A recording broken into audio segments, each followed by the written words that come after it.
Hello there, dear friends, and welcome once again to the Relaxed Fantasy Review.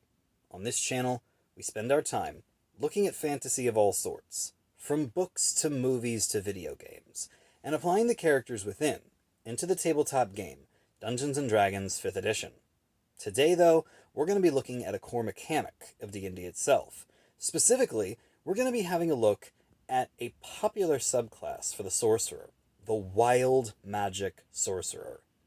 The concept behind the Wild Magic Sorcerer is that the reason that the Sorcerer has their power is because of the chaos of the universe. They are an anomaly, something that wild energies from the astral or ethereal plane just happen to give this person magic.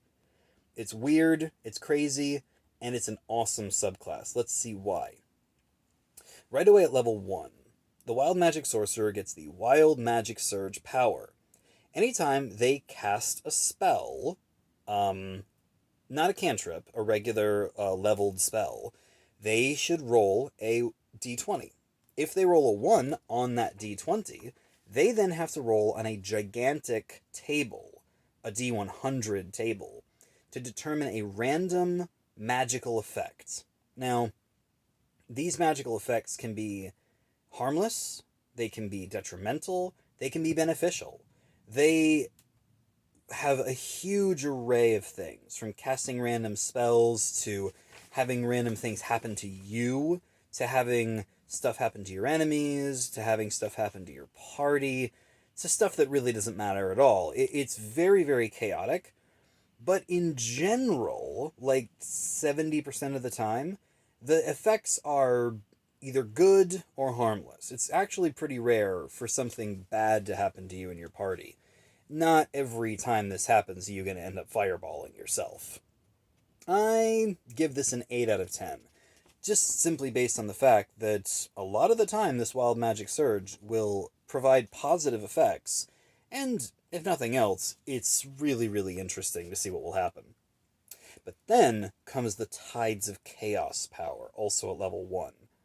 This power lets you gain advantage on your attack rolls, ability checks, or saving throw.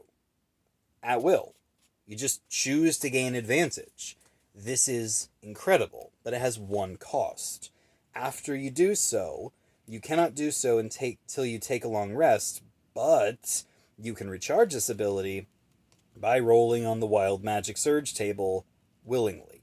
Not the roll d20 and if you get a 1. Like, you roll on the Magic Surge table. And if you think about it, this means that basically you can gain advantage on everything you do, as long as you're willing to roll the dice on that surge. This is really, really good. Advantage is great, and if you're willing to face the chaos of the Wild Magic table, you can get it all the time. So 9 out of 10. This is a great power. Then at level 6, you get the Bend Luck. You can spend 2 sorcery points to add or subtract a d4 to another creature's attack, ability, or save, getting you a buff on your allies or a debuff on your enemies.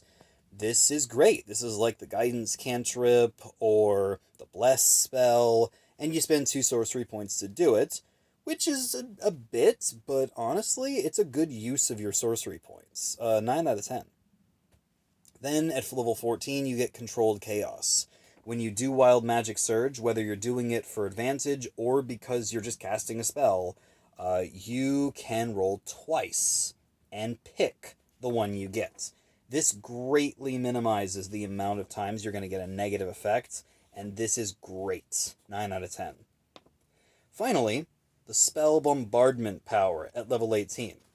Whenever you roll a die for damage on a spell, and that die is maximized, so let's say you're rolling, 8d8 for a spell's damage.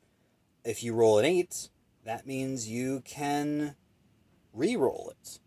So if you roll 8d8 and one of the dice maxes out to 8, you roll it again, meaning that you effectively just rolled 9d8.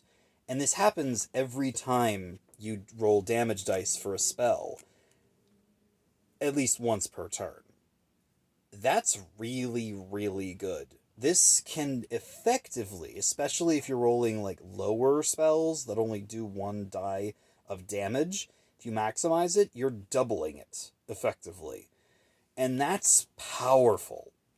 It only happens when you on those max damage dice, so it's not all the time and you can't trigger it intentionally, but it's kind of like those barbarian or fighter abilities that maximize your damage on a crit or increase your damage dice when you crit. It's pretty good. I give it 8 out of 10. And overall, when you crunch all the numbers, I give the Wild Magic Sorcerer a 9 out of 10.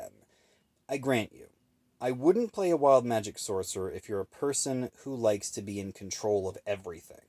If you're a person who doesn't want random magic just blowing up the battlefield and the chance that it could be bad against you and your party, then maybe don't do it. But I've never met a D&D player in my life who wouldn't be, at least intrigued by the idea that magic could just fly off at any given time. And these random effects can be absolutely memorable moments in your D&D game. And a Wild Magic Sorcerer never fails to tell a good story. And to be honest, they're really powerful too. So give it a shot. This has been the Relaxed Fantasy Review. If you enjoyed the video, please like and subscribe down below, and keep your eyes peeled for more subclass reviews coming down the line soon. Have a good one, my friends.